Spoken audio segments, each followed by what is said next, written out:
বাংলাদেশকে একটা মব রাজ্য হিসেবে প্রতিষ্ঠা করেছে। বাংলাদেশকে একটা মব রাজ্য হিসেবে প্রতিষ্ঠা করেছে। বাংলাদেশের মানুষের আশা ভরসার সাথে গ্রেফতারি করেছে।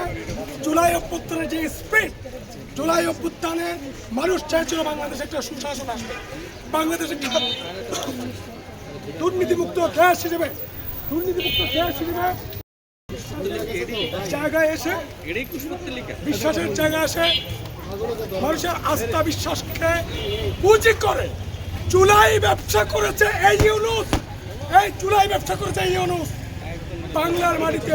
আমি আবু তৈব ভাবিল্লাহ যদি কখনো আমার যদি মানে বেঁচে থাকি, আমি যদি বেঁচে থাকি, আমার বাড়ি চট্টগ্রাম, আমি চট্টগ্রামের মাস্টারটা সূর্য সেনের অনুসারী মনে করি।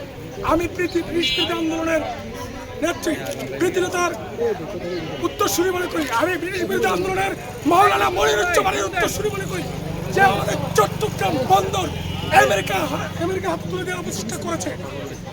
তার নির্লজ্জ পরিণতি বাংলার জনগণ চায়।